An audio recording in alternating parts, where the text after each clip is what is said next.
Conrado, Luzia, acho que a gente pode iniciar. A gente já está com um quórum maior agora.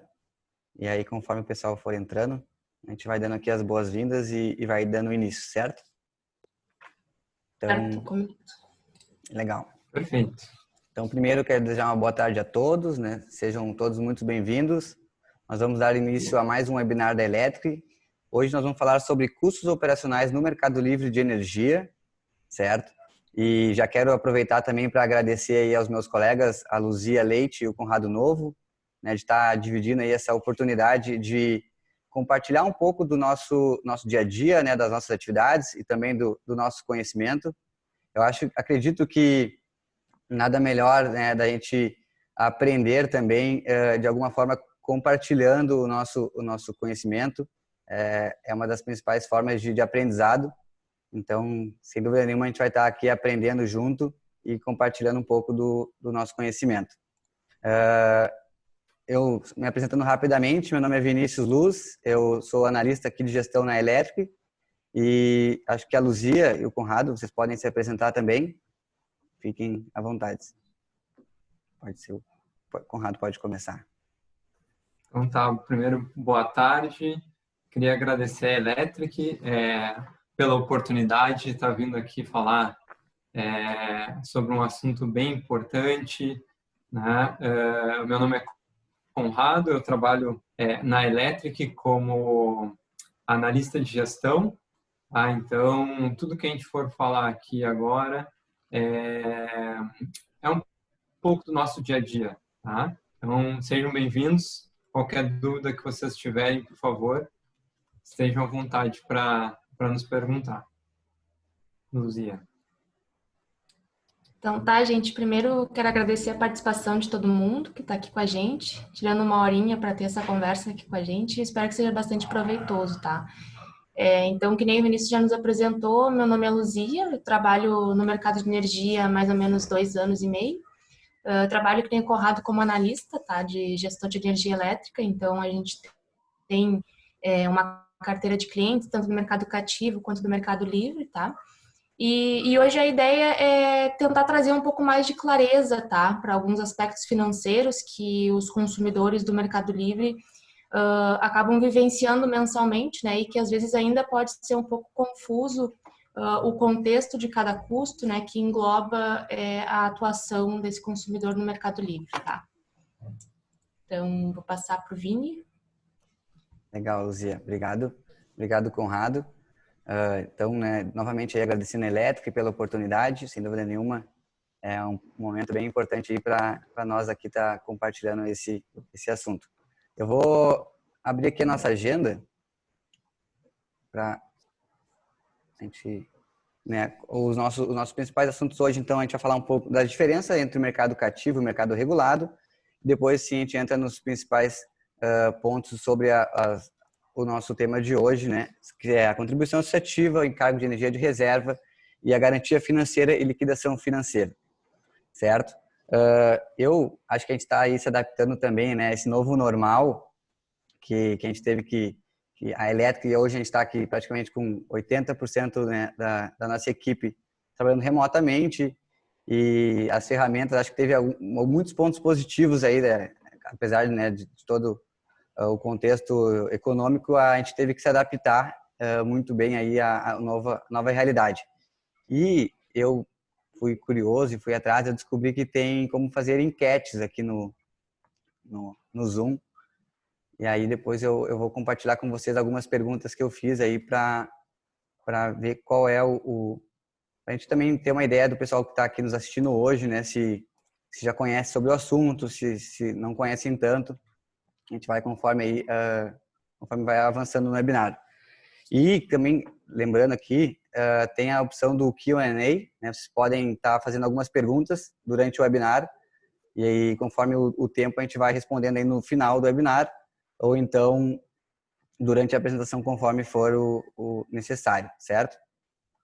Então, acho que a Luzia pode falar um pouco das diferenças do mercado cativo e do mercado regulado, né? Para a gente contextualizar primeiro. Certo. Então, o ACR, né, que a gente utiliza mais essa sigla no dia a dia, que é o ambiente de contratação regulado, tá? O ACR é basicamente aquele ambiente em que todos nós, consumidores residenciais, né, estamos inseridos, tá? Então, ele tem como base, principalmente, diferente do ambiente de contratação livre, que é o mercado livre de energia, né, as cláusulas pré-definidas de contratos, tá? Ou seja, nós vamos sempre utilizar a energia vindo diretamente da distribuidora, tá? Que possui concessão, né, onde a nossa unidade consumidora ela está localizada. Então, por exemplo, Porto Alegre, né, a distribuidora que possui concessão sobre essa área é a CE. Tá? Agora, no ambiente de contratação livre, a principal diferenciação, né, seriam as cláusulas determinadas pelas partes, né? Ou seja, a gente tem a opção de desvincular esse fornecimento de energia da nossa distribuidora, para que a gente possa introduzir, então, nesse cenário, um contrato bilateral com outros fornecedores do mercado de energia, né? Como comercializadoras, geradores, tá? Então, no ambiente regulado, a distribuidora, além de ter o papel de distribuição da energia, né? Ela também tem a obrigação de entregar efetivamente essa energia para o consumidor, tá? Já no ambiente livre, a distribuidora, vamos dizer assim, ela acaba perdendo, né, essa obrigação de entrega da energia, porque o consumidor ele vai acabar firmando um contrato bilateral com outro fornecedor, né, um terceiro para que possa entregar a sua energia, tá? Aí deixa eu fazer uma complementação, né? Pode voltar um pouco. Existem dois mercados, né? O mercado livre e o mercado regulado. E aí, quando a gente trata de obrigações, né? Complementando ao que a Luzia nos expôs aqui agora, quando você está vinculado ao mercado regulado, todas as obrigações referentes à energia elétrica são pagas diretamente para a concessionária, tá?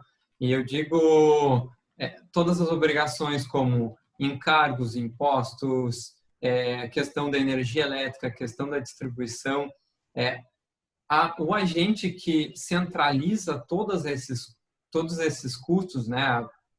O agente que vai gerenciar isso é a concessionária.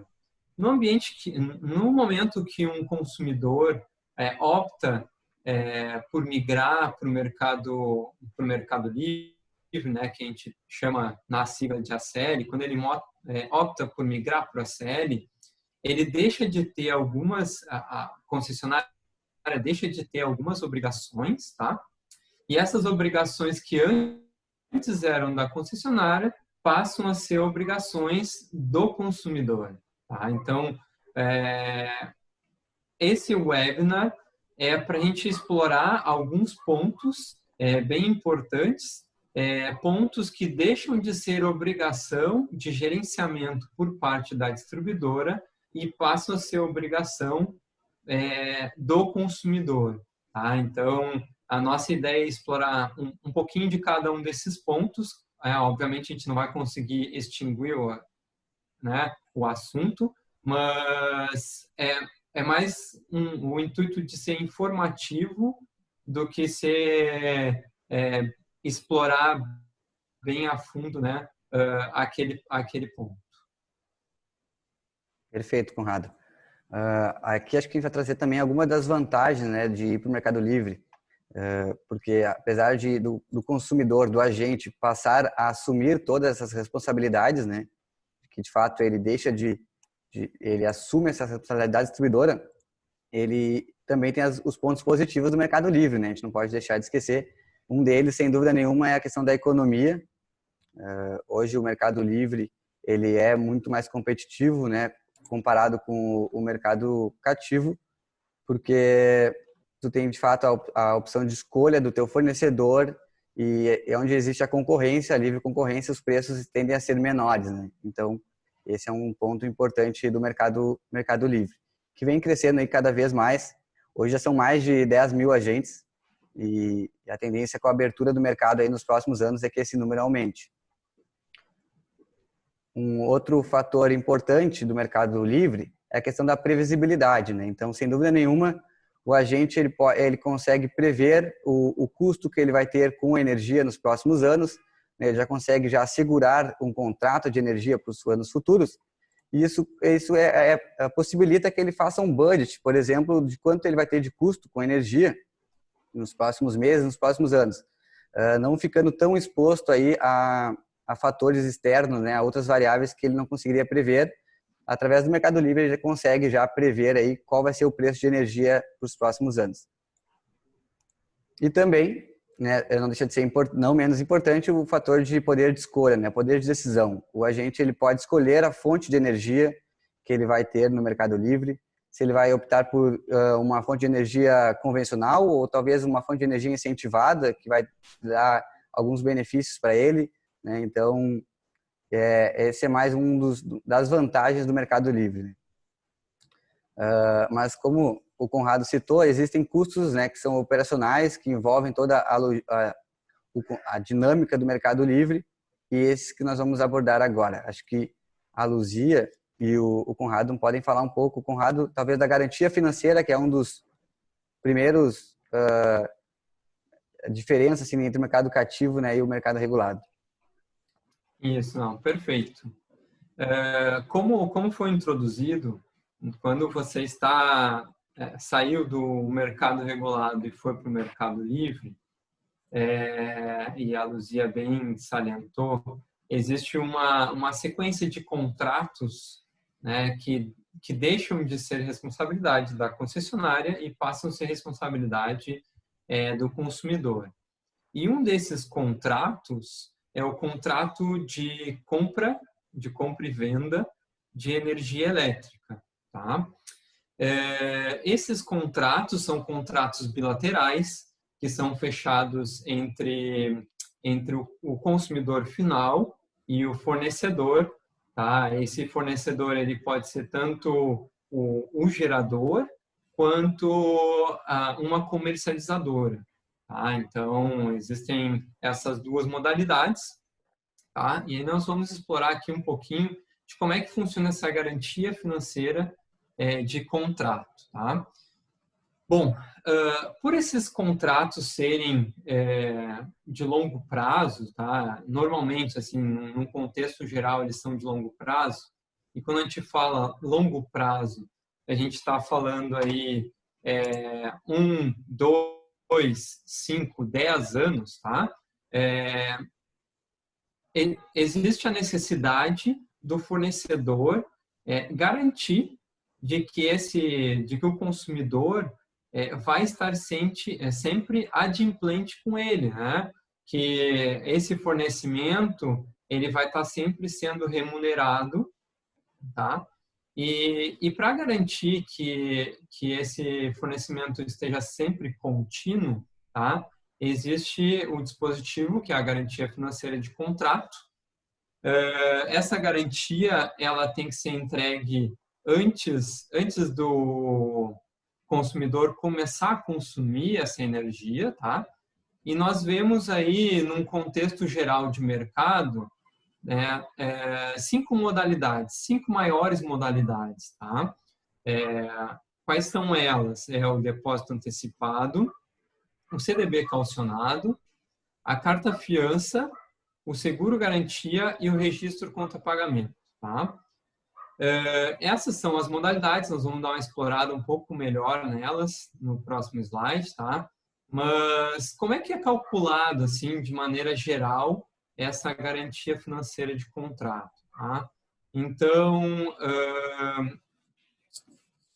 essa garantia, ela pode garantir de 1 a 3 meses de fornecimento, tá?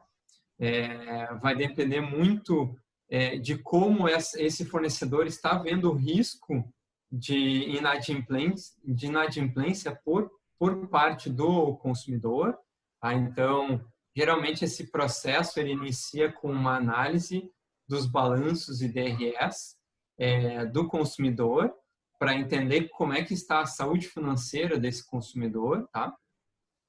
E aí, um mês antes, de 15 dias a um mês antes desse consumidor entrar no Mercado Livre, começar a consumir energia no ACL, ou até mesmo iniciar suas operações, tá? É feito o cálculo da garantia e aí esse consumidor ele precisa entregar a garantia. Tá? Como é que é feito o cálculo? Esse cálculo ele é baseado no volume de energia contratado, tá? Então, estou apresentando para vocês aqui uma fórmula. Ela pode variar dependendo do fornecedor, porque cada fornecedor acaba vendo algum ponto como um ponto de risco, tá? E aí acaba fazendo algumas modificações, tá? Mas, de maneira geral, é desta forma como é calculado a garantia financeira, tá? Então, pega-se a energia contratada desses média, tá? Pode ser a média, pode ser a dos 3 meses de contratação de garantia, pode ser a média dos 3 meses, pode ser a média dos 12 meses de um ano, tá? Então, vai depender. Mas é a energia contratada multiplicada pela média horária. Tá? O que eu digo média horária? A maioria desses contratos, né, eu posso dizer que todos os contratos bilaterais, eles são utilizados a energia apresentada de maneira com uma unidade chamada megawatts médios, tá? Então a gente precisa transformar os megawatts médios em megawatt-horas. Como é que a gente faz isso? Multiplicando pela média horária da garantia financeira, certo? Então a gente multiplica a energia contratada vezes a quantidade de horas dessa garantia, multiplicada pelo preço em reais por megawatt-hora, tá? Então a gente chega aí, qual que é o valor de um faturamento, tá? Então esse aqui, energia contratada vezes a média horária vezes o preço, a gente chega no valor de um faturamento de um mês. Multiplica isso pelo número de meses que essa garantia vai cobrir, tá? E aí também entramos num ponto que pode variar. Alguns fornecedores veem como a necessidade de aplicação de impostos, né? Porque naquele momento que ela for te fornecer, vai estar incluso impostos. E tem outros que veem que não é tão necessário, porque daí no momento ele não vai te entregar energia, vai acionar a garantia, não vai te entregar energia, então ele não precisa pagar o imposto, enfim. Vai depender muito de como esse fornecedor vê o risco no fornecimento. Tá? Mas, revisando aí novamente, a energia contratada vezes a média horária, vezes o preço em megawatt-hora, em reais por megawatt-hora, multiplicado pelo meses, tudo isso dividido por 1 menos o ICMS do Estado. Tá? Então, aqui estamos falando também do Estado do Rio Grande do Sul, né, onde quem recolhe o imposto é o fornecedor, tá? Mas em outros estados, como São Paulo, né, Bahia, outros estados, não ocorre o recolhimento do imposto por parte do fornecedor, e sim por parte do consumidor. Tá? Então, vejam que aí nós temos diversos pontos que podem divergir. Então, de uma maneira geral, essa aí é a forma de aplicação da garantia financeira de contrato. Tá? Legal, Conrado. Trouxe vários pontos interessantes e talvez um deles é as diversas opções de apresentação, né? Aqui a gente traz as 5 principais. Acho que tu pode falar um pouquinho de cada uma, né? Para a gente comparar as diferenças. E também uma dúvida que me surgiu é: esse cliente, o agente, ele precisa apresentar uma vez no início do contrato ou, dependendo do contrato, é renovada essa garantia anualmente? Qual é o prazo de renovação? Isso, não, perfeito. Boa essa tua dúvida, Arquimedes. Essa garantia, vejam que ela é vinculada, né? Ela é vinculada ao preço unitário. Então, o preço que eu digo é o valor unitário de reais por megawatt-hora. Tá? Então, normalmente esses contratos, eles são com valores reais por megawatt-horas ajustados ou diferentes, né, para cada ano. Tá? Então, essa garantia financeira, num contexto geral, ela é válida por 12 meses, tá? Sendo necessário a renovação dela após 12 meses. Então, ela pode valer de janeiro a dezembro, e aí sendo renovada no próximo ano com um preço unitário diferente, né? Sendo ajustada, tendo que fazer uma nova garantia ou ajustando o montante final, né? O montante final financeiro dessa garantia. Tá? Então, acho que a gente pode entender melhor olhando as modalidades. Tá? Então, quais são as modalidades? Vamos dar uma revisada aqui. A modalidade mais aplicada e a que é a mais segura, tá, no meu entendimento, é a carta-fiança bancária. Tá? Por que ela é segura? E a maioria das comercializadoras, dos fornecedores, eles aplicam a carta-fiança. Por quê? Porque ela é vinculada a um banco, né? Então, tendo o vínculo a um banco de primeira categoria, o risco acaba caindo, né? Então, a apresentação dessa garantia, ela traz um risco muito menor do momento da inadimplência de acionamento por parte do fornecedor, tá? Então, esse benefício de ser uma garantia com baixo risco, ela tem um lado ruim, que é o lado da parte do consumidor, que a emissão dessa garantia, né, a negociação dessa garantia, ela tem um preço vinculado.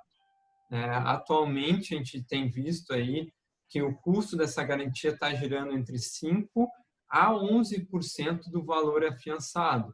Então, quanto maior o valor dessa tua garantia, maior vai ser o impacto financeiro para tu emitir ela.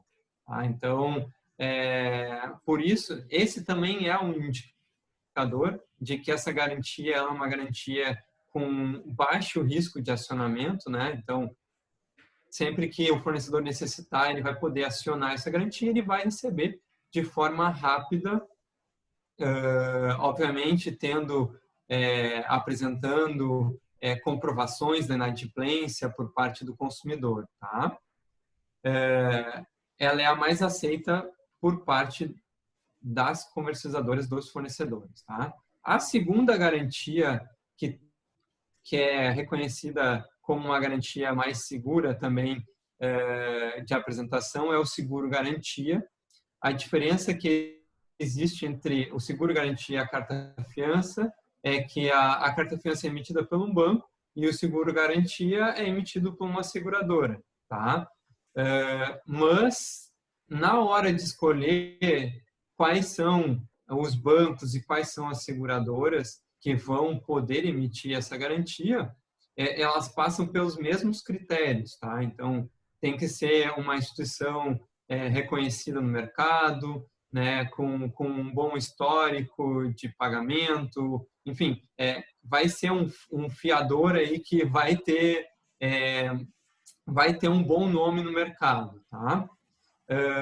O que a gente tem visto também que o seguro-garantia, a emissão desse tipo de garantia vai girar em torno de 2% a 5% do valor afiançado. Tá? Bom, daí nós entramos nos maiores riscos, tá? Começa a elevar o risco das garantias, que é o CDB calcionado.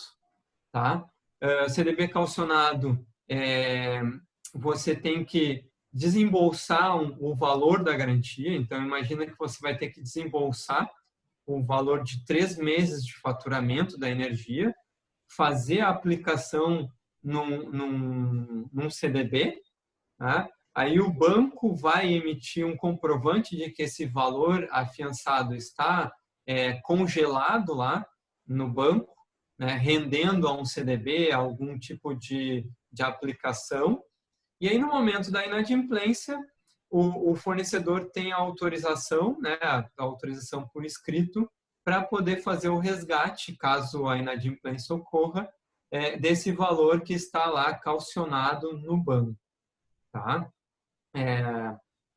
Bom, a quarta garantia é o depósito antecipado. Ao meu ver, é a garantia com o maior risco. Tá? Por quê? É o maior risco por parte do consumidor. Depois a gente vai ver que existe uma garantia que o risco é por parte do fornecedor. Tá? Então, o depósito antecipado, como é que funciona? Você, em vez de fazer a aplicação, você pega o dinheiro da garantia, em vez de fazer a aplicação em um banco que você, consumidor, escolhe para fazer a aplicação em um CDB, você vai fazer a aplicação diretamente na conta do fornecedor. Esse valor ele não vai ter um reajuste ao longo do tempo, tá? Então, ele vai ficar lá calcionado na conta do fornecedor. E aí, lá no final do contrato, imagina 1 ano, 2 anos, 3 anos, lá no final do contrato, você pode ou optar por abater o valor das 3 últimas faturas, ou das 2 últimas, vai depender, né, da garantia, abater esse valor ou receber esse montante de volta como um depósito, né, retorno para a sua conta bancária, você como consumidor. Tá? E a quinta e última garantia é o registro contra pagamento. Tá? Essa é a garantia que traz maior risco para as duas partes, mas, ao meu ver, é um risco mais pela parte do consumidor, tá? Pela parte do fornecedor, desculpa. Por quê? Porque se o consumidor não faz o pagamento, tá? O fornecedor aplica de um dispositivo que é o seguinte: existem algumas obrigações, tanto por parte do fornecedor quanto por parte do consumidor, que todos os meses existe a obrigação de fazer o registro desse contrato lá na CCE. Caso o consumidor fique inadimplente, o fornecedor não faz o registro na CCE, e isso acarreta diversas penalidades para o consumidor, né? Mas aquele fornecedor acaba se resguardando com relação a esse pagamento, e aí passa essa responsabilidade para o consumidor. Legal, Conrado. Obrigado pela explicação dos tipos de garantia, né? Acho que ficou bem explicado. E são diversas, né? Então a gente tem que avaliar cada caso do consumidor, qual que ele consegue se enquadrar e fazer ser mais vantajosa. Eu consegui agora aqui, eu estava procurando como é que eu fazia a enquete. Eu criei ela, mas não tinha conseguido colocar antes. Então acho que agora eu vou fazer a enquete, é super rápida, é 2 perguntas, porque a gente já está no slide aqui do calendário, né, da rotina mensal. Depois o Conrado vai explanar um pouquinho como funciona aí o calendário mensal das atividades. Então eu vou colocar agora essa enquete, né? São 2 perguntas. Deixa eu ver se é aqui. Legal. Então a primeira pergunta é se a sua empresa está no mercado livre ou no mercado cativo, né, para a gente saber essas 2 opções, ou se está em processo de migração, ou se não sei responder se a minha empresa, em qual ambiente ela está.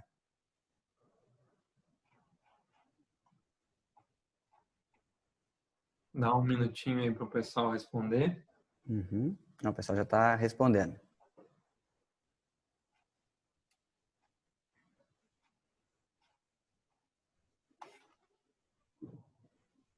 Tem 7 votos. Está aumentando agora.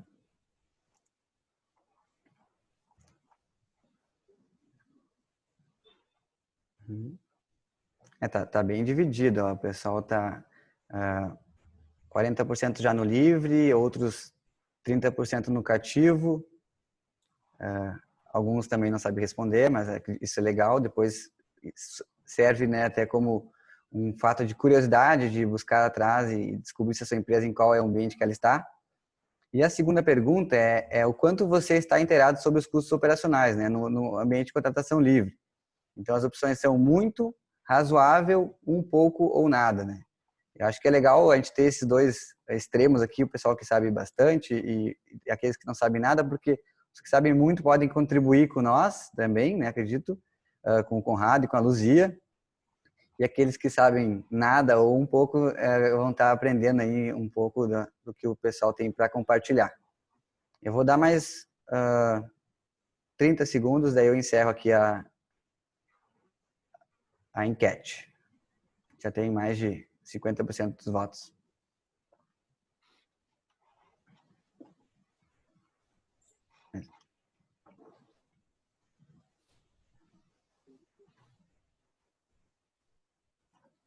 Legal.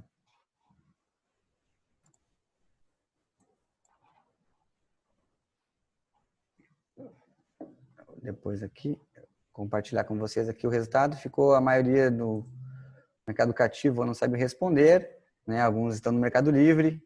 E quanto à segunda pergunta, 50% né, conhece um pouco sobre os custos operacionais.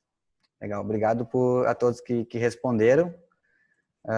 Conrado, acho que tu pode, né, continuar aqui no calendário da rotina mensal, por favor. Então tá. Dando continuidade, tá?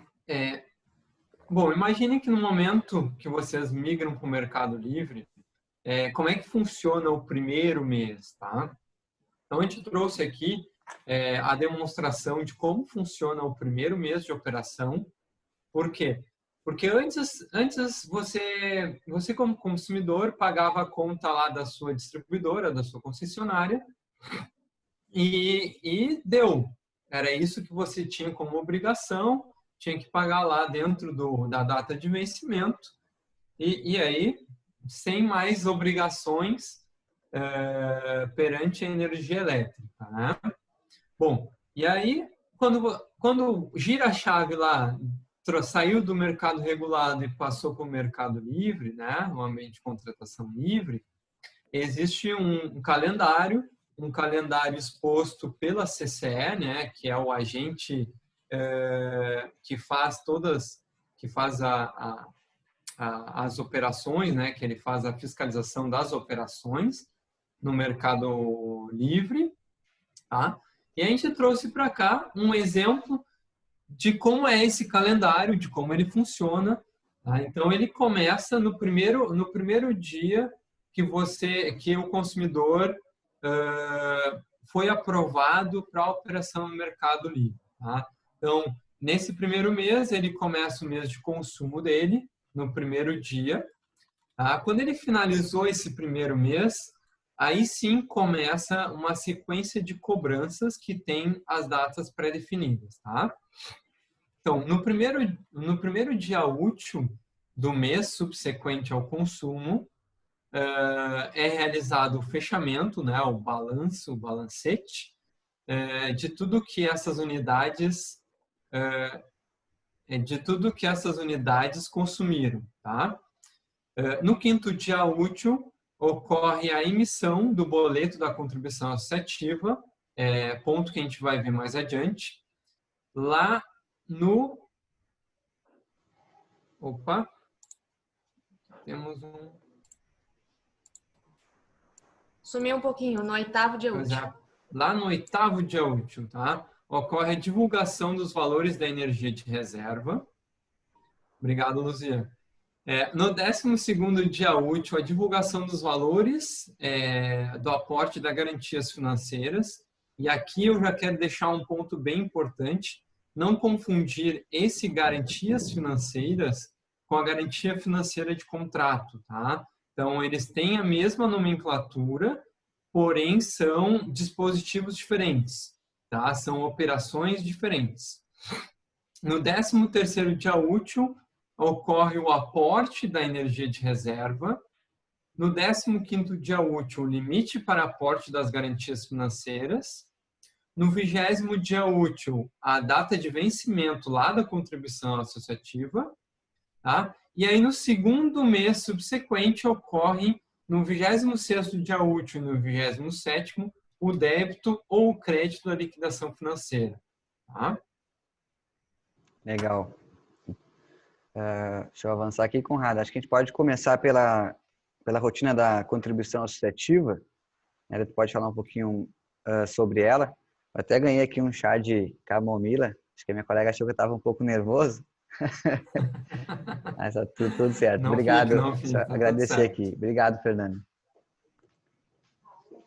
Tá, então, essas operações da contribuição associativa, elas ocorrem aí no 5º dia útil e no 20º dia útil, como a gente viu aí no calendário. Tá? O que é a contribuição associativa, só para a gente entender? Bom, todas as operações dos agentes do Sistema Interligado Nacional, tá? Então, todos os consumidores, o conceito de agente ele é bem amplo, tá? Então, todos que consomem energia elétrica ou que estão envolvidos com energia elétrica são chamados de agentes, tá? Sejam eles geradores, distribuidores, comercializadores ou consumidores, tá? Então, vejam aqui que as distribuidoras no mercado regulado são os representantes dos seus consumidores, né? Perante o sistema nacional, tá? Então, geradores, comercializadores e consumidores. A CCE, ela é o agente, volta um pouquinho, Vini. A CCE, ela é o agente, né? Ela é uma sociedade civil de direito privado e sem fins lucrativos que é mantida pelos seus agentes, tá? Então, quem é que remunera a CCE pelas operações, por todos os serviços que ela presta para os agentes? Né? Então, são os próprios agentes, tá? Através da contribuição associativa. Tá? Como é que é paga a contribuição associativa? Ela é paga através de um boleto. Tá? E como é que se chega num valor da contribuição associativa? Tá? Então, anualmente é feito um levantamento dos custos das operações realizadas pela CCE. Tá? Esses custos eles são apresentados me fugiu o termo agora. Eles são apresentados na reunião anual que é feito pela CCE, né? São apresentados os custos que são aprovados pelos seus agentes e aí esses custos são rateados por todos os agentes, sejam eles geradores, distribuidores, comercializadores e consumidores. Tá? Pode passar. Tá?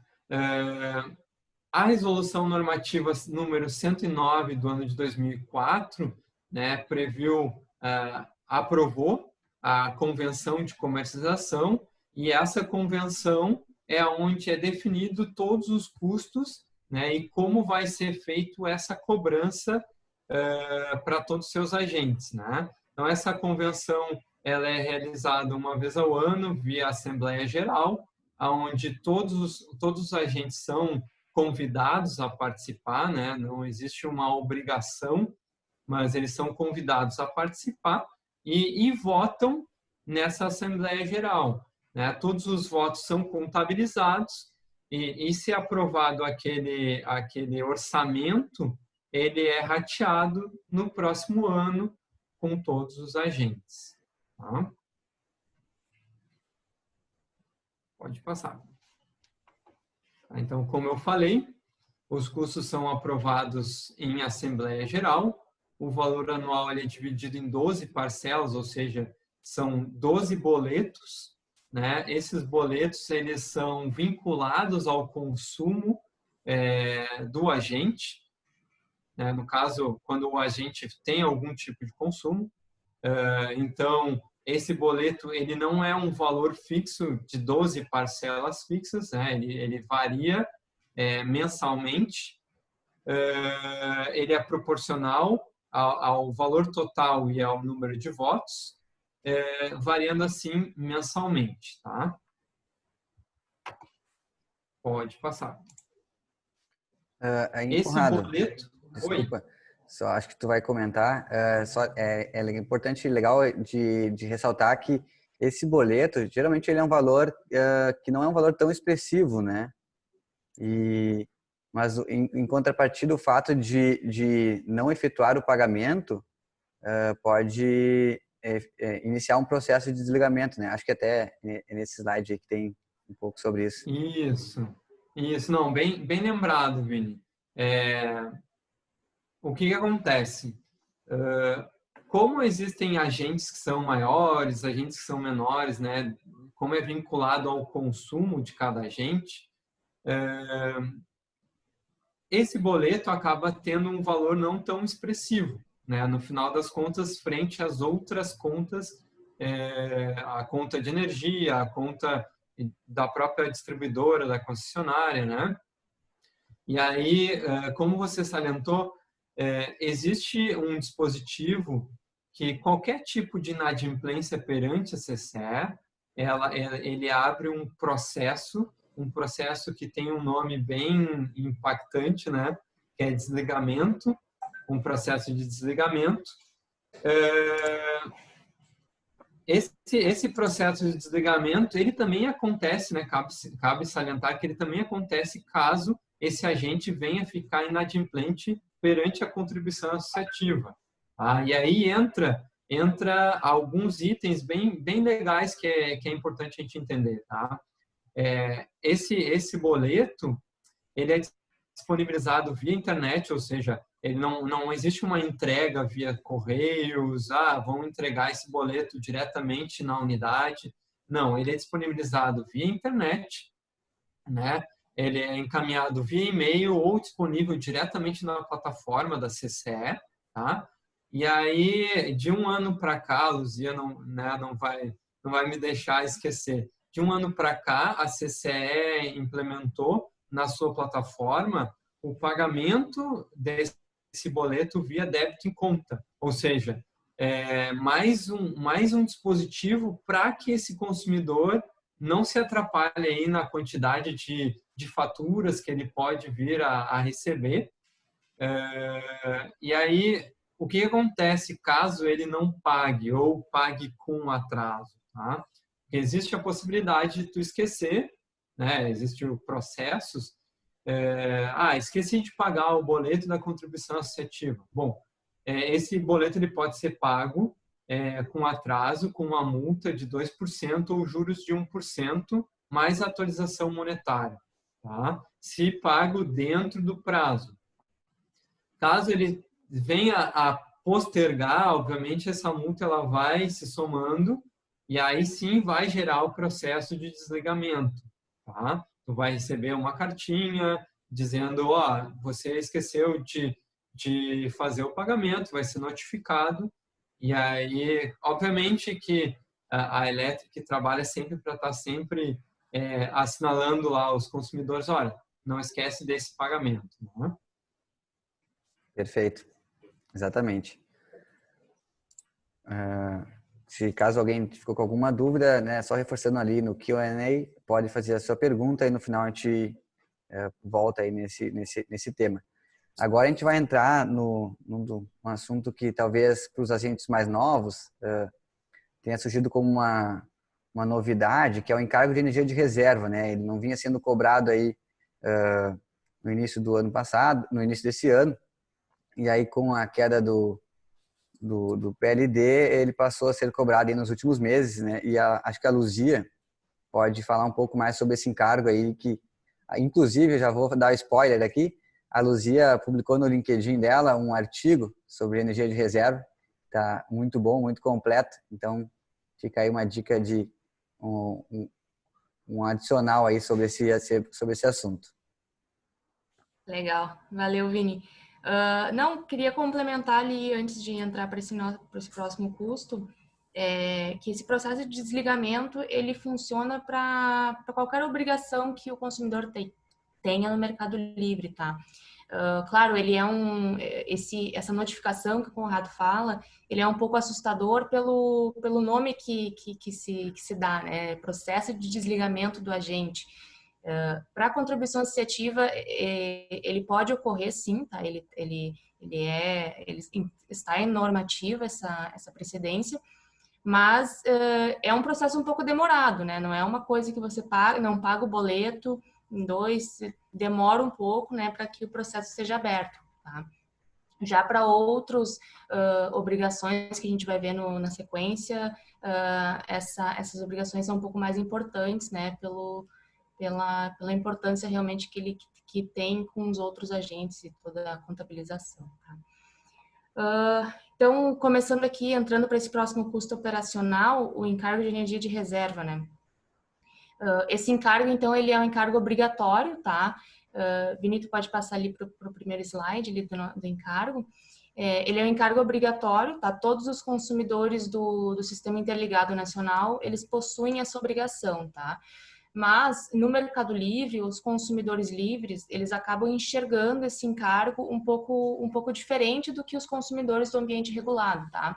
Por que isso? Porque no mercado regulado, no mercado cativo, né, esse encargo ele está embutido diretamente na tarifa de energia da distribuidora, certo? Então, esses consumidores, né, nós residenciais, trazendo nós como exemplo de novo, a gente não enxerga abertamente esse custo na nossa fatura de energia mensal, tá?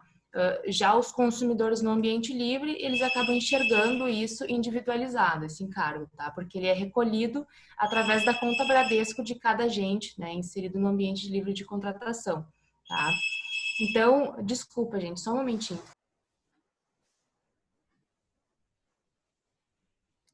Isso aí é coisas do home office, né? Já tá se acostumando aí. Acontece. Essa questão de home office, a gente acaba realmente tendo essas intervenções. Tá. Tudo certo. Voltando aqui. Tá. Então, a gente tem a gente estava no slide anterior, né? A gente tem realmente esse encargo visto de uma forma individualizada, tá? Porque ele é recolhido pela conta Bradesco Trianon, que a gente também vai aprofundar um pouco melhor esse conceito na sequência, tá? Por que isso? Já para trazer um pouco mais o spoiler, todo agente, no momento que ele migra para o Mercado Livre, ele tem a obrigação, né, no momento da migração, de abrir uma conta no Bradesco Trianon, né, que é situada em São Paulo, tá? Para que todos os trâmites financeiros, todas as contabilizações que ocorrem na liquidação financeira do curto prazo, encargos de energia de reserva, outros encargos, que eles ocorram tudo nesta conta Bradesco Trianon, certo? Então, no próximo slide ali, então, para a gente entender um pouco melhor, né, do porquê desse encargo, tá? Para atender a demanda total do Sistema Interligado Nacional, né, é necessário que exista essa geração suficiente, tá? Então, tem que ter essa geração disponível 24 horas por dia, né, 7 dias por semana, que nem a gente gosta de falar, assim, a continha demanda de energia e geração disponível, ela tem que fechar, tá? Então, é necessário que exista essa geração da energia de reserva para que realmente a gente possa garantir, né, a segurança do suprimento de todo o sistema, tá? Tá? Por mais que a gente, por mais que tenha realmente essa palavra reserva, tá, nessa energia, não é exatamente ela que vai servir como reserva do sistema, tá? Porque as usinas de energia de reserva, elas vão sempre entrar como base da geração para atender a carga demandada, tá? Então, a reserva, ela vai ser sempre a diferença preservada na hora de atender o consumo, tá? Então, pode passar, Vini, por gentileza. Tá? Então, quem é que pode vender essa energia, tá? São agentes proprietários, tá? De parques de geração, de empreendimentos existentes, certo? Já os compradores da energia de reserva, por outro lado, são os agentes de distribuição, consumidores livres, consumidores especiais, autoprodutores, tá? Então, a energia de reserva, ela foi estabelecida através de um decreto, tá? Em 2008, permitindo essa contratação, né, a contratação dessa energia apenas por meio de leilões, tá? Então, essa compra dessa energia ela é realizada por meio de leilões de forma direta e indireta, tá? Pela ANEEL, pela Agência Nacional de Energia Elétrica, e a quantidade que vai ser contratada dessa energia e principalmente a fonte dessa energia, ela vai ser definida pelo MME, tá? Que é o Ministério de Minas e Energia. E essa decisão ela vai estar sempre baseada em estudos, tá? Que são realizados pela empresa de pesquisa energética, certo? Então, os geradores que participam desse leilão, tá? Eles vão acabar declarando uma receita fixa anual para que eles possam receber 1/12 dessa receita mensal, tá? Pode voltar ali, Vini. Então, como pagamento por essa energia de reserva que eles vão acabar gerando, tá? Então, esse acordo, ele é firmado através de um contrato, chamado de contrato de energia de reserva, tá? Aqui no mercado de energia a gente acaba usando mais siglas para a gente poder facilitar, né? Então, o contrato de energia de reserva a gente chamaria de SER, tá? Então, o pagamento dos vendedores da energia de reserva, ele vai se dar através do famoso encargo de energia de reserva, tá? Então, para controle e administração desses recursos, tá? A CCE, que é a Câmara de Comercialização, ela vai manter uma conta chamada CONER para poder realizar esses repasses mensais para os geradores dessa energia, tá? Então, a gente, chegando na parte mais importante, assim, né? O valor que cada consumidor vai pagar, né? Como é que é feita essa contabilização, né? Então, vai ser sempre proporcional ao consumo dos últimos 12 meses já liquidados, tá? Então, ou seja, aos últimos 12 meses já contabilizados do consumo desse consumidor, tá? Então, o consumidor A, que consumiu mais energia, ele vai pagar mais do que o consumidor B, que consumiu menos naqueles 12 últimos meses, certo? Então, a gente tem alguns recursos que podem abater o total que deve ser pago pelos consumidores esse encargo, tá? Que seriam recursos provenientes da energia gerada pelos vendedores naquele mês, multiplicada pelo PLD, que é o preço das liquidações das diferenças, tá? Do mês de referência, obviamente. Então, se acontecer, tá, desse recurso ser suficiente para pagar os geradores de energia de reserva, ou seja, se esse recurso ele for maior que o valor a ser recolhido do encargo, não vai haver cobrança desse encargo aos consumidores, né? E ao mesmo tempo que se houver sobras desse recurso, ele vai ser restituído aos consumidores como crédito na conta Bradesco, tá? Por isso que essa conta Bradesco ela é tão importante, porque qualquer aporte realizado ou qualquer crédito que o consumidor possa retirar da conta, todos os trâmites acontecem nessa conta Bradesco, certo? Da mesma forma que se os recursos não forem suficientes, haverá cobrança de energia de reserva, tá? Então, no próximo slide ali, a principal pergunta, né, que a gente geralmente faz, por que esse encargo não acontece todos os meses? Por que ele é esporádico? E por que não ocorre todos os meses conforme as outras contabilizações, né? Como a gente trouxe antes, essa energia ela é liquidada no curto prazo. Então, quando o PLD ele for maior que o preço que vai ser repassado aos vendedores da energia de reserva, a gente pode considerar a não necessidade do recolhimento desse encargo, tá? No entanto, quando o PLD ele não for suficiente para cobrir os custos dessa energia, haverá o pagamento desse encargo conforme vem acontecendo nos últimos meses, né? Que nem o Vini falou antes. Aqui a gente traz uma linha do tempo, só para facilitar um pouco mais o entendimento, tá? Das cobranças que ocorreram nos últimos 2 anos, tá? A gente consegue perceber que em 2018 foi um ano que a gente teve o PLD praticamente em alta em todos os meses, tá? E não teve necessidade de recolher o encargo de energia de reserva em nenhum mês de 2018, tá? Já em 2019, a gente teve vários meses em que o PLD estava baixo, havendo a necessidade desse encargo de maio de 2019 a setembro de 2019, tá? E agora em 2020 ainda mais, né? Com toda essa situação que a gente está vivendo, home office, que nem eu já deu essa deixa aqui para mim, né?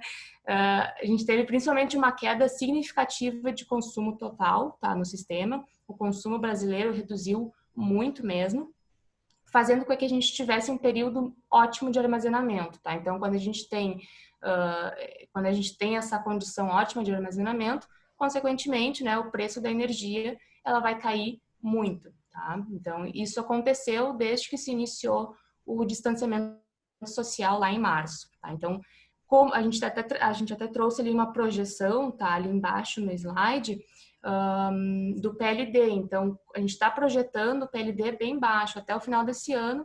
Consequentemente, a gente entende também que vai haver esse encargo até dezembro de 2020, tá? Show de bola, Luzia. Em contrapartida, né, acredito eu, naqueles meses lá em 2018, onde o PLD estava praticamente no teto, os agentes se foram creditados, né, dessa diferença do valor pago à energia de reserva e o valor da liquidação das diferenças. Tem toda a questão da inadimplência do mercado, que a gente vai trazer também no final da apresentação, mas é isso aí, Vini, a gente tem quando houver esse recurso suficiente, ele vai ser sempre repassado também para os agentes de forma de crédito na conta Bradesco. É isso aí. Legal. Então, de energia de reserva, acho que ficou bem explicado, né? E que nem eu comentei, tem um artigo da Luzia aí que vai explicar ainda mais para quem tiver interesse. A gente pode seguir, e agora acho que o Conrado pode falar um pouco sobre a garantia financeira, né? E que a gente já contextualizou, é diferente daquela apresentada do contrato, né? Essa garantia financeira. É isso aí, Vini. Na verdade, contextualizando, assim, vamos pensar da seguinte maneira, né? No momento que você saiu do mercado regulado e passa a fazer parte do mercado livre, né? Existe um risco muito maior para o sistema, né? Vamos assim dizer, para o sistema como um todo. E nós, aqui no Brasil, nós temos um sistema elétrico que é muito interligado. Então, nós temos um gerador lá no Nordeste que pode atender consumidores aqui no Rio Grande do Sul e vice-versa, tá? E aí a gente entra para poder entender por que existe esse próximo custo, né? Que é o custo do aporte de garantias financeiras, né? Que ocorre lá no 12º dia útil, né? No 12º dia útil ocorre a divulgação do valor e no 15º dia útil ocorre o limite para que você faça o aporte desse montante lá na conta Bradesco, tá? Deixa eu fazer só um asterisco aqui, ó. Vejam que todas as operações no mercado livre, né, no ACL, elas são vinculadas a uma data em dia útil, tá? Então, é importante que se atenha nesse detalhe, por quê? Porque o dia do aporte do montante da garantia financeira, num mês ele vai acontecer no dia 10, no dia 10 corrido, no outro mês ele pode acontecer no dia 12, né? Então, é importante que todo mundo entenda que esse calendário ele é em dias úteis para quê? Para que a gente possa definir o calendário do ano inteiro. Tá? No 12º dia, a divulgação. No 15º, o limite para aporte. No 26º dia, ocorre o débito da liquidação, ou seja, quem está devedor ao mercado é operacionalizado a retirada desse valor da conta bancária, e quem é credor no mercado, no 27º dia útil, recebe o montante lá na sua conta. Tá? Complementando, Conrado, é legal também, é bom que tu falou isso dos dias úteis, porque a CCE ela sempre compartilha, né, esse calendário anual. Então, dá para a gente fazer o download desse calendário, já ter todas as datas que ocorrem essas liquidações, já marcadinhas, né, para que a gente não perca nenhuma dessas datas importantes. Bem legal esse do dia útil, bem importante mesmo. Então tá. Então, o que é a garantia financeira, né, a liquidação financeira de contrato, tá? Bom, caso existam eventuais inadimplências no mercado, por exemplo, o que acontece se eu deixo de pagar o meu fornecedor? O que acontece se eu deixo de pagar esse fornecedor e aí a própria CCE vai me penalizar, né? Como é que isso acontece? De que maneira acontece isso aí? Bom, essas cobranças e outras, tá, ocorrem através da garantia financeira, né, ou liquidação financeira. Ela é realizada uma vez ao mês, né, como salientado no calendário. Ocorre uma contabilização. Essa contabilização ela tem um certo delay no tempo, então a contabilização do que ocorreu no mês de janeiro, ela vai acontecer deslocada no tempo, porque imagine fazer toda a contabilização do que ocorreu num sistema interligado nacional no Brasil inteiro, né? Um país que tem o tamanho de um continente, né? Então,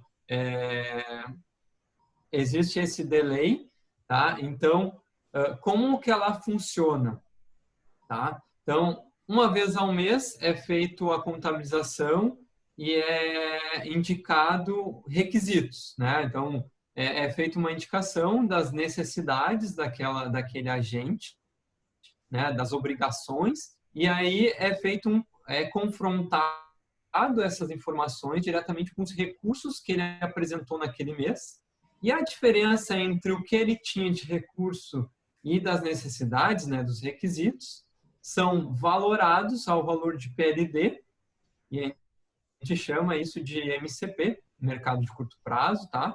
E que é feita uma cobrança diretamente na conta Bradesco desse agente, tá? Essa metodologia ela é feita mensalmente, tá? E a sugestão é que esse valor que é divulgado diretamente para a CCE, pela CCE, o valor da contabilização, porque o que acontece? Existe uma pré-contabilização e depois existe a consolidação dessa contabilização, tá?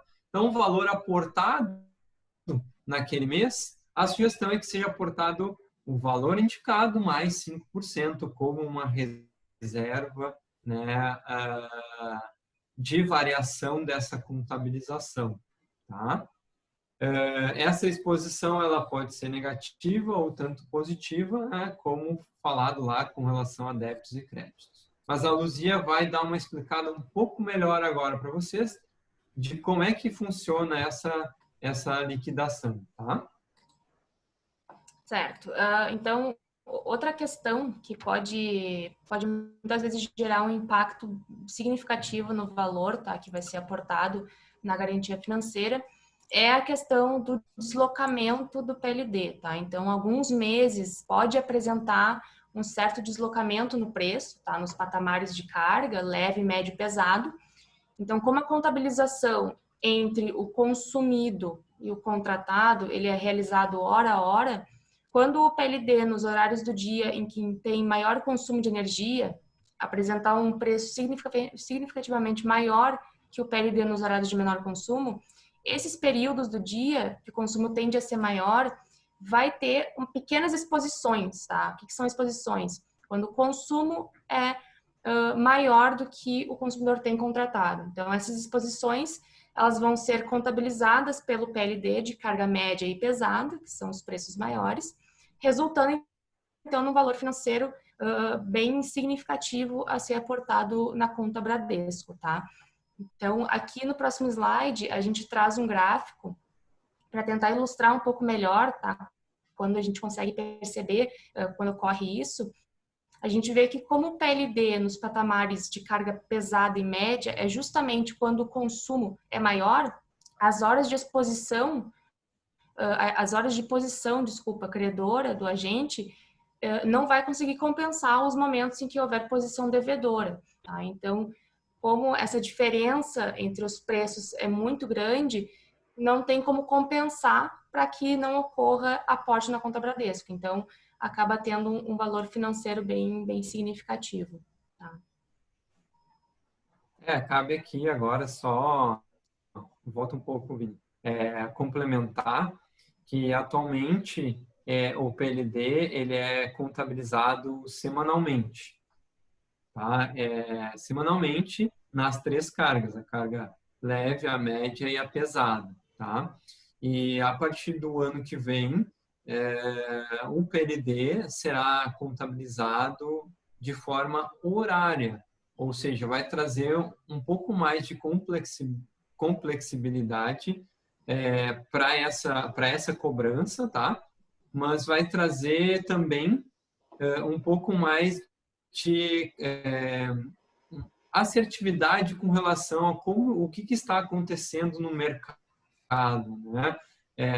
Se está chovendo, se não está chovendo, se os geradores estão conseguindo atender todas as cargas, né? Então, claro que a nossa ideia aqui não é explorar esse conceito novo, tá?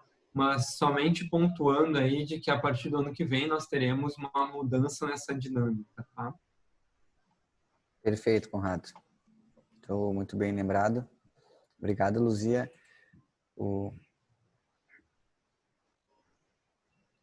Então tá. Bom, visto o que foi exposto até agora, né, com relação à liquidação financeira, a principal cobrança, obviamente, na liquidação financeira é com relação ao MCP, né, que são as operações mensais que ocorrem, né, o fechamento, os balancetes, os balanços do que foi realmente consumido, né, o que tinha de requisito e o que tinha de recurso com relação à energia elétrica, né? Isso aí é contabilizado diretamente lá no SCL, que é o Sistema de Contabilização e Liquidação da CCE, né?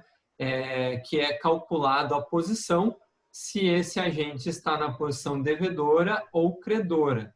Tá? Então, esse ponto é a principal parcela da liquidação financeira. Tá? Mas, não sei se a Luzia quer complementar algo do MCP, tá? Mas o que acontece? Muita gente pergunta, muito cliente pergunta se isso é o que realmente impacta, né? Se é o principal impacto, que só isso, eu vou ficar prestando atenção somente no quanto eu consumi e no quanto eu comprei de energia elétrica, tá? Mas não é somente esse ponto. Pode passar, Vini? Tá? Esse é somente uma das parcelas que estão inclusas na contabilização da liquidação financeira. Tá? Então, dentro da liquidação financeira, o que mais nós temos? Nós temos, além do valor do MCP, nós temos o valor do MRE, tá? Que é um dispositivo vinculado à produção de energia hidrelétrica. Tem as questões de ajuste de exposições, tem encargos, tá? Então, muita gente pergunta, olha, no momento que eu saio do Mercado Livre e vou do mercado cativo e vou para o Mercado Livre, eu deixo de pagar bandeiras?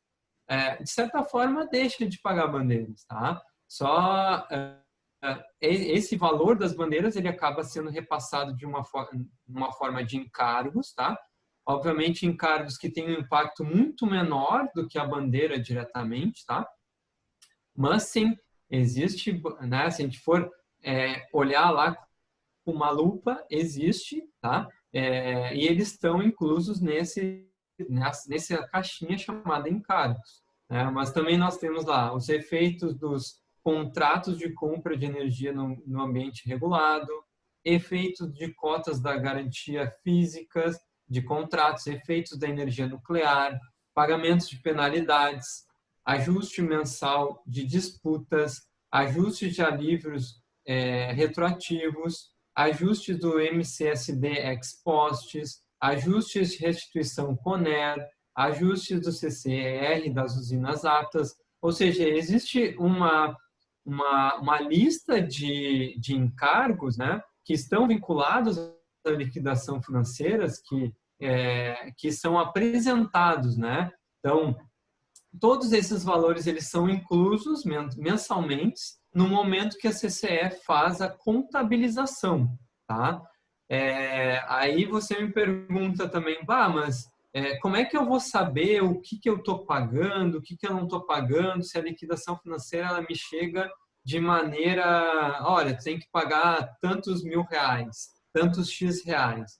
Bom, a CCE, de maneira transparente, ela divulga todos esses itens, né, que fizeram parte da contabilização mensalmente, né, de forma transparente, elas divulgam lá no seu site, para que cada um desses consumidores, desses agentes, possam observar, fazer as suas devidas ressalvas com relação a cada um desses itens.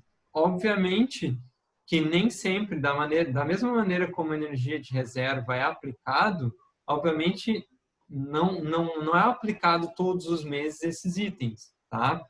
Então, existe a possibilidade desses itens e eles são aplicados conforme o mercado, o sistema opera cada mês, tá? Legal. Acho que o próximo slide fala sobre as datas, né?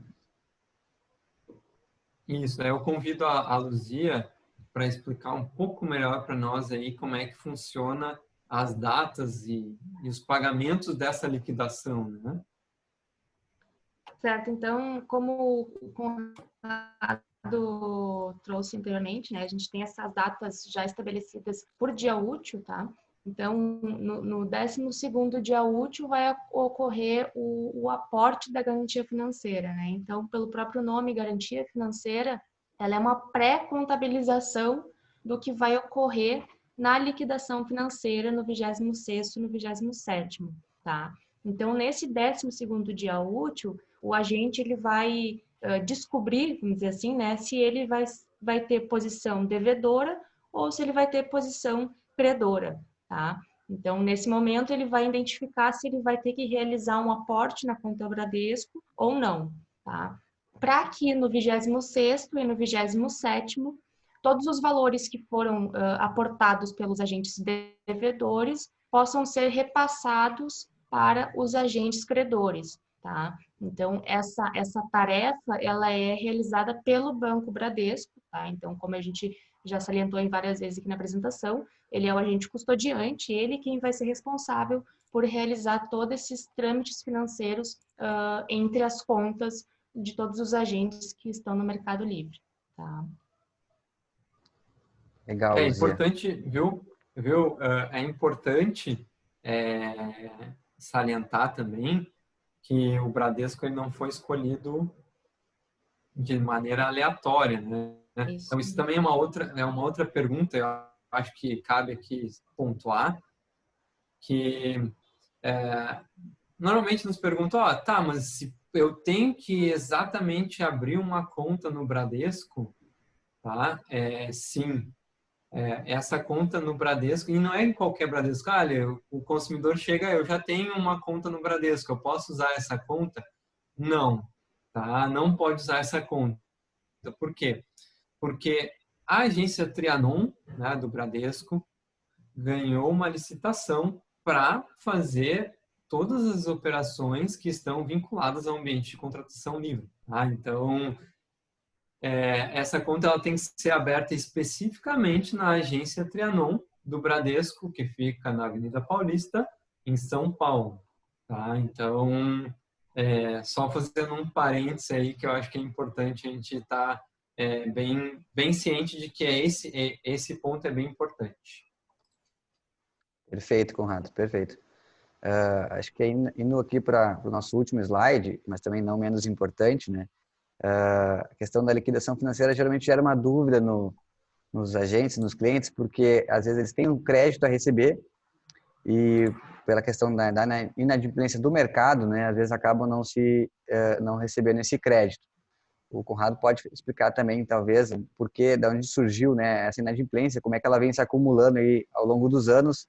E também, Conrado, por gentileza, se tu puder explicar brevemente, se a gente tem alguma perspectiva aí de solução desses problemas, dessas novelas aí que vem acontecendo no mercado, como o GSF, né? Ah, claro, não, posso falar.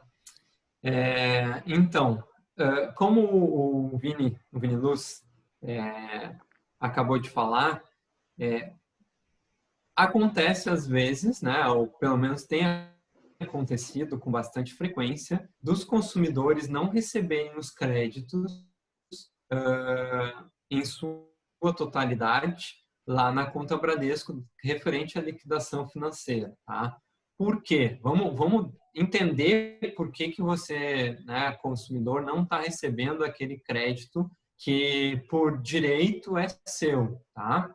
Bom, atualmente o mercado de curto prazo ele possui uma inadimplência de 8,6 bilhões relacionado a liminares do GSF do mercado de energia. Tá? Então, isso é vinculado às liminares. Para entender essas liminares, eu vou ter que entrar um pouco mais na questão técnica. Tá? Então, acho que é importante a gente entender. Existe um mecanismo que a gente chama de MRE, que também acabei pontuando lá com relação à liquidação financeira, que se chama Mecanismo de Realocação de Energia. Tá? Como é que esse mecanismo funciona? Ele é um mecanismo que funciona especificamente para geradores hidráulicos. Tá? Então, grandes geradores hidrelétricos. Tá? Como é que ele funciona? Existe um grupo de geradores que estão vinculados entre si, tá? E eles se usam no mecanismo que funciona da seguinte forma: como o Brasil ele é, né, nessas proporções um país muito grande, eventualmente chove numa região e não chove em outras regiões, tá? Então, geradores hidráulicos que estão numa região, eles geram energia, obviamente, quando existe o acionamento delas, e aí aqueles geradores que estão em outras regiões acabam ficando desligados e não conseguindo chegar na sua garantia física. O que é a garantia física? Tá? Então, todos esses geradores hidráulicos, eles se comprometeram no momento que iniciaram suas operações com um volume X de geração de energia elétrica. Tá? Então, no momento que esse gerador ele não alcança a sua garantia física, tá? Ele não consegue chegar não consegue entregar a energia com a qual ele se comprometeu, tá? Ele acaba ficando inadimplente perante o mercado. E aí que entra o MRE, o Mecanismo de Realocação de Energia. Tá? O MRE está aí porque, em alguns momentos, esses geradores vão gerar acima da sua garantia física e outros geradores vão gerar abaixo da garantia física.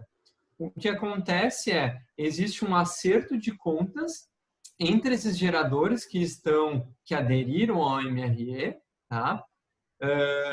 E aí, aquele que gerou a mais compensa aquele que gerou a menos. Tá? E é neste ponto que começa a gerar alguns problemas. Por quê? Porque no período de 2013 a 2015 ocorreu muitos problemas com relação a chuvas, com relação a acionamento dessas usinas, tá? E aí o GSF, que é uma sigla, tá? Que é uma sigla vinculado ao fator de ajuste do MRE, né? Uma sigla em inglês, Generating Scaling Factor, tá? Que é o indicador se a gente está gerando acima da garantia física ou abaixo da garantia física.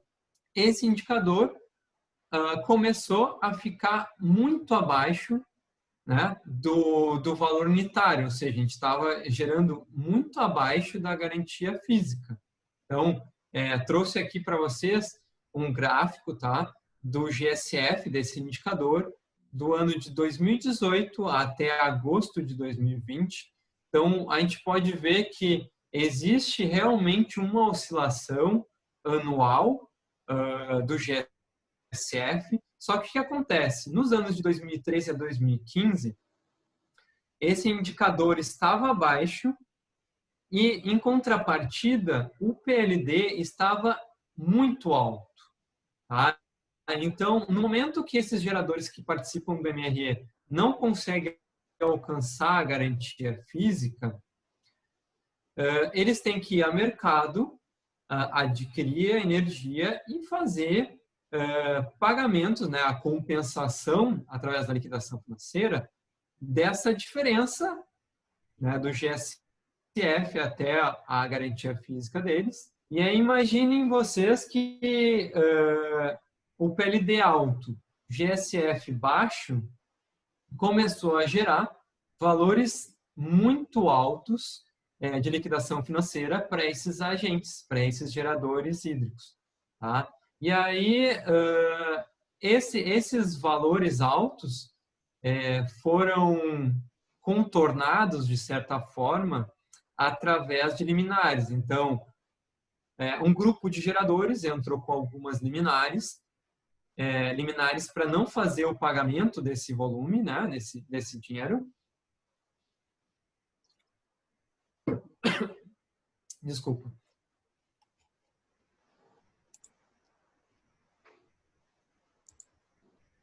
Bom, eles entraram com essas liminares e essas liminares elas vêm se postergando desde então.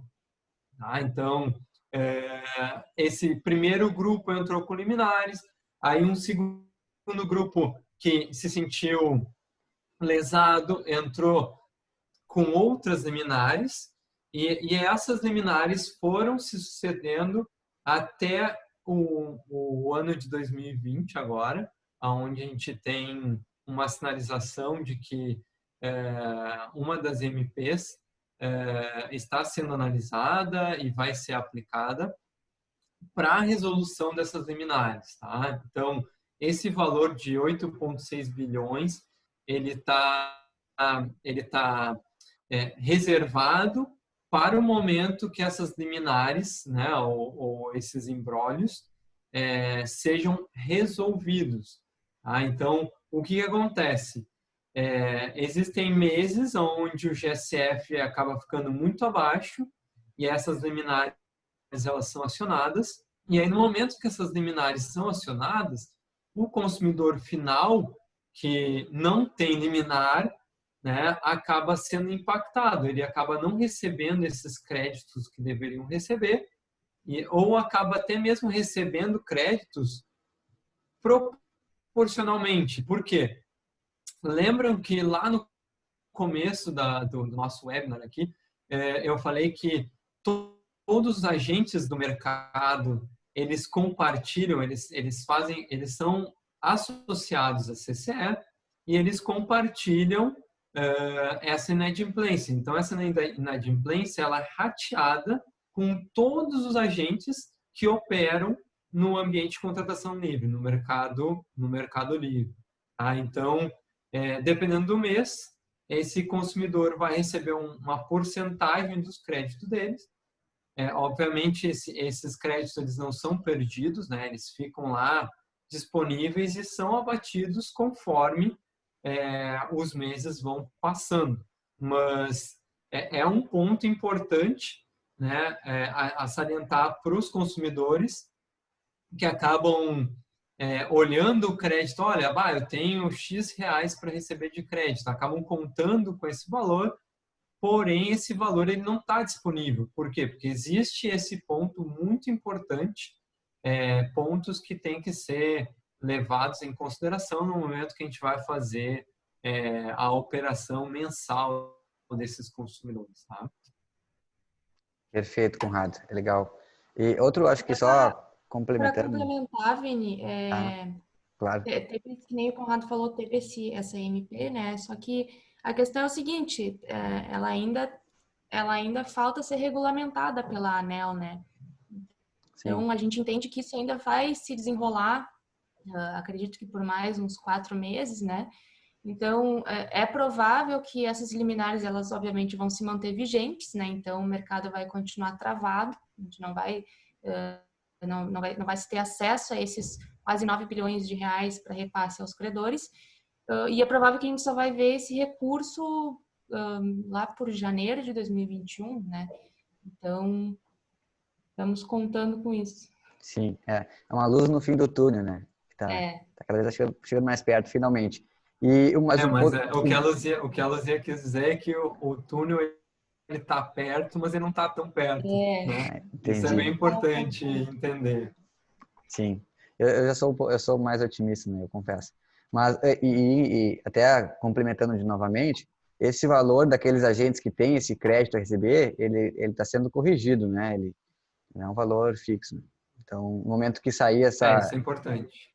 essa MP, enfim, o desenrolar do GSF, ele vai receber esse valor corrigido. Pessoal, acho que ficou legal essa parte aqui da inadimplência, contextualizar essa parte também do mercado.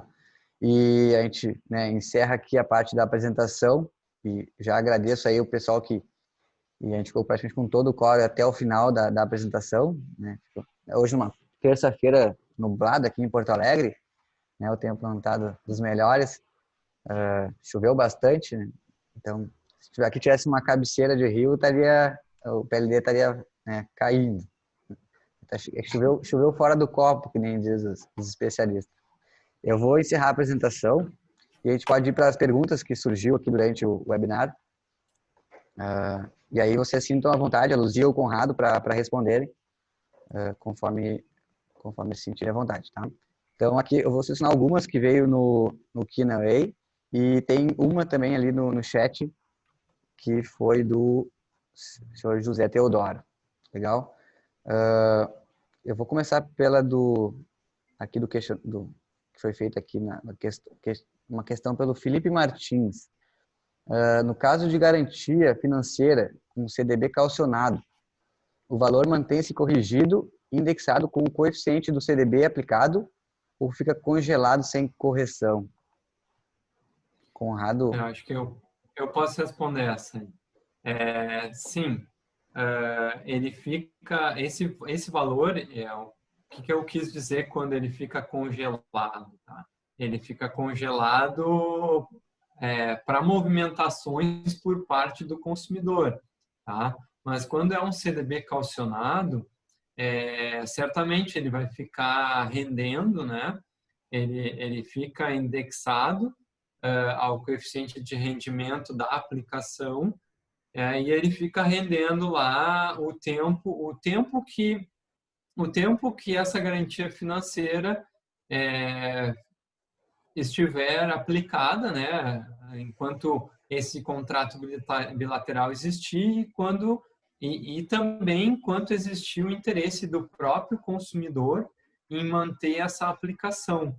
Tá? Então, varia, dependendo da aplicação que é feita, obviamente vai variar o rendimento, né, porque ela é vinculada diretamente ao tipo de aplicação que foi feita.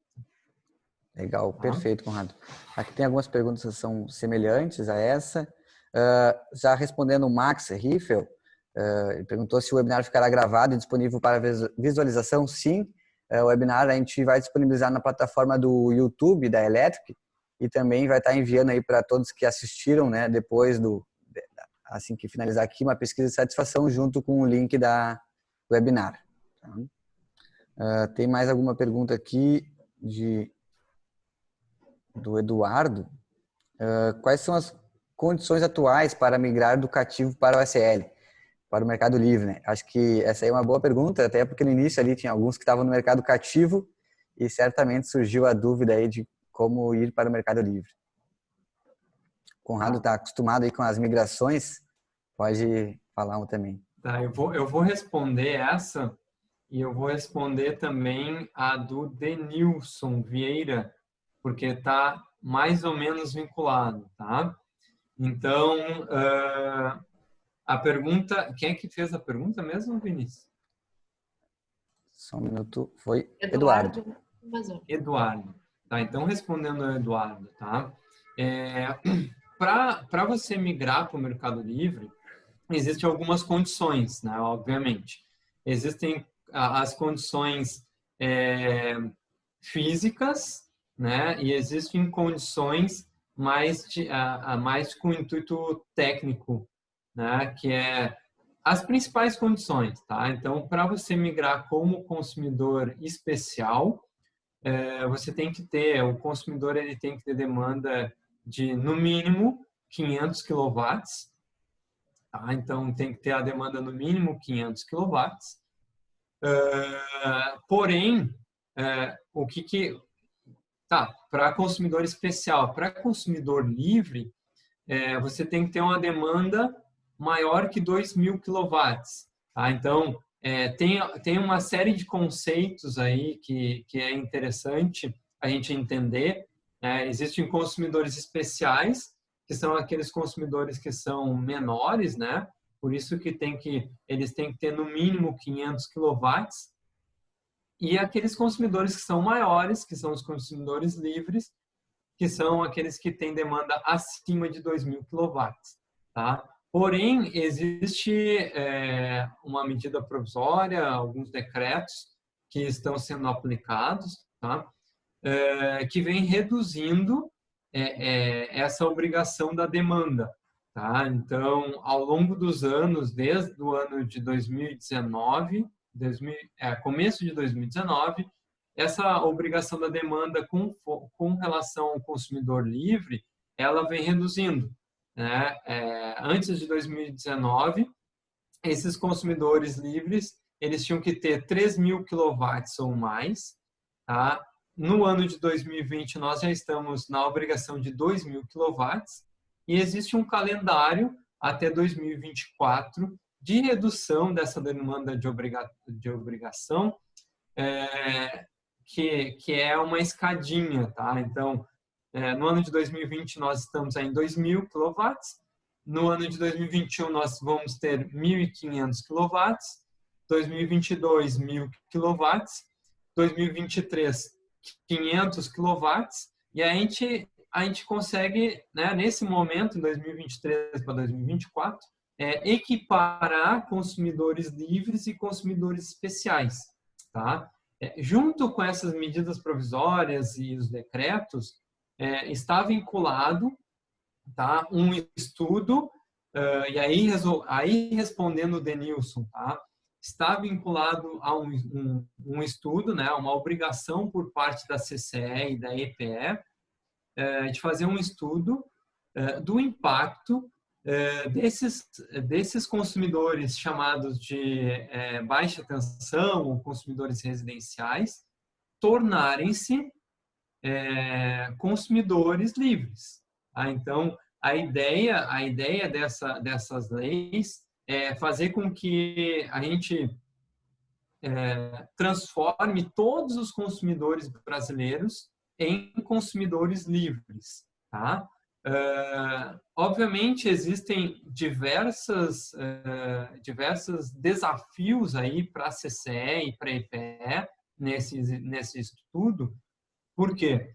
Porque vinculado a esse tipo de migração, porque quando você sai do mercado regulado e passa para o mercado livre, existe uma sequência de alterações físicas na sua unidade, né, necessárias, obrigatórias, que se a gente for projetar isso para os consumidores residenciais, o custo é muito grande, né? Imagina assim, vou dar um exemplo de um ponto bem específico que eu acho que é o ponto mais gargalo de toda essa mudança, tá?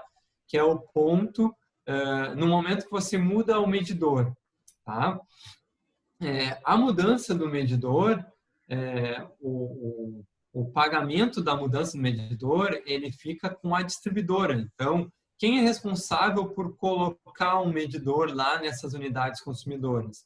Atualmente é o consumidor, né? Ele arca com esse valor, com esse vamos dizer, prejuízo, porque se ele, num momento agora, ele consegue fazer uma medição com um medidor mais simples, né, fazendo um investimento menor, no momento que migrar essas unidades residenciais, né, ou baixa tensão, para o Mercado Livre, essa distribuidora ela vai ser obrigada a arcar com um medidor mais caro, né? E ela arcando com esse medidor mais caro, talvez não tenha a viabilidade de retorno desse valor de investimento, né? Então, esse é um ponto bem controverso nesse tipo de mudança agora. Por isso que existe esse tempo. Estamos em 2020 e a apresentação dessa mudança é lá em 2024. Né? Então, tem 4 anos para fazer uma análise de impacto, né? E também vejo com que essa mudança também não vai ser de um dia para o outro, né? Vai ter um certo calendário, né? Não sei se essa era a dúvida aí do Eduardo, especificamente a dúvida do Eduardo, né? Claro, se ficou dúvida aí, manda de novo aí no chat que a gente responde, complementa, né? Show de bola, Conrado. Exatamente. Eu, como um defensor do Mercado Livre, que sou, eu defendo, né, a abertura do Mercado Livre, claro que com toda análise e pesquisa se vai ser viável para baixa tensão, por exemplo, mas a tendência é que sim, né, cada vez mais o consumidor possa escolher aí o seu fornecedor. Conrado, Luzia, acho que a gente pode ir para a última pergunta ali do senhor José Teodoro, e não menos importante, né? Ele pergunta se a Electric teve solicitação de rever contratos firmados a longo prazo devido à pandemia. Acredito que muitos não consumiram 50% da energia contratada, correto?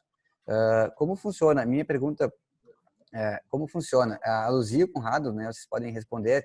Inclusive, vocês têm nas suas carteiras de clientes que foram bem impactados pela pandemia, né, de vários segmentos.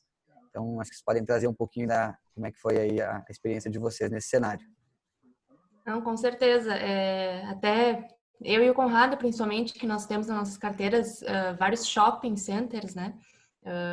Que são dos consumidores que mais foram afetados pela pandemia, né? Realmente, que nem o José falou, não consumiram quase nem 50% da energia que eles tinham contratado, né? Chegou a quase 80%.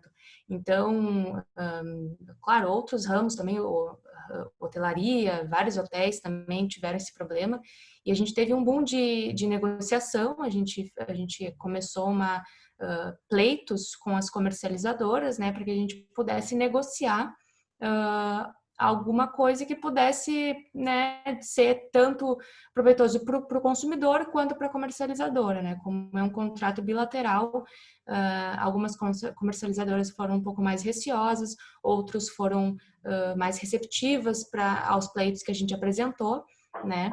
Mas isso no início da pandemia, a gente teve esse boom de pleitos, né?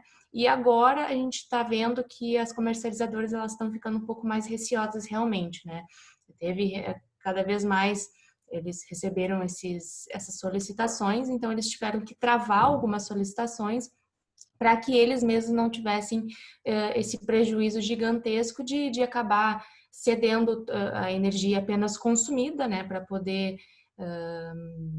poder facilitar, né, o fluxo financeiro dos consumidores e para eles não acabarem também tendo esse prejuízo financeiro da energia que eles acabaram já vendendo ao consumidor, né? Deixa eu só complementar também. Existem dispositivos dentro dos contratos também, tá? Complementando a pergunta do José. Existem dispositivos que fazem com que o consumo realizado, né, na verdade, o consumo que está lá no contrato, não seja exatamente aquele, o valor que está em contrato não seja exatamente aquele confrontado com o que foi consumido. Tá? Então, existem dispositivos em contratos que prevêem, obviamente, a flutuação do consumo. Né? Então, alguns contratos, obviamente, foram negociados, por terem esses dispositivos com menos flexibilidade, e outros contratos não tiveram tanto a necessidade. Né? Depende, como a Luzia bem pontuou, depende muito do ramo que esse consumidor estava, né? Que esse consumidor é vinculado, ele teve um impacto maior ou um impacto menor. Legal, Conrado. Acredito que respondemos, né, da parte da elétrica do senhor José. E já estamos aqui com 1h40 de webinar. A gente queria novamente agradecer a todos que participaram, né? Foi uma experiência única aqui para nós da Electric. E Conrado e Luzia, convido vocês para fazer os agradecimentos finais aí. E só reforçando, né, de novo, esse webinar vai ficar disponível na plataforma do YouTube da Electric e a gente vai estar enviando o link aí para todos que participaram. Então, gente, agradeço muito a presença de vocês, a todos que ficaram até o final. A gente se estendeu um pouquinho, mas eu espero que tenha sido bastante proveitoso para todos, e qualquer dúvida que vocês tiverem, a gente tenta colocar um meio de comunicação para a gente tentar resolver qualquer dúvida que tiver no futuro. Tá bem? Então tá, eu também, como eu já falei, agradeço a oportunidade da gente falar aqui sobre um conjunto de assuntos bem importantes, né? Também, viu, Vini? Coloca para nós aí os nossos contatos para o pessoal, né? Caso tenha ficado alguma dúvida, caso vocês queiram, alguém queira evoluir algum assunto, né? Achar algum assunto pertinente, fica aí os nossos contatos, né? Os nossos contatos da Electric, para que vocês possam entrar, mandar um e-mail, né? Telefonar para nós, né? Tirar todas essas dúvidas, porque como o Vini Luz complementou lá no começo do nosso webinar, quanto mais conhecimento a gente tiver do mercado, mais conhecimento das operações que a gente faz mensalmente, diariamente, né? Menos erros, mais fluido vai ser essa nossa interação, né? E mais pessoas vão se interessar pelo Mercado Livre, e como eu falei, a tendência é que o Brasil se torne totalmente livre, né? Assim como o exemplo de outros países. Então, é importante que a gente já se habitue com essas informações, com essas cobranças, com esses dados, para que lá no futuro as coisas sejam feitas de maneira mais suaves, né? Legal, é isso aí. Tá bom? Obrigado. Obrigado, pessoal.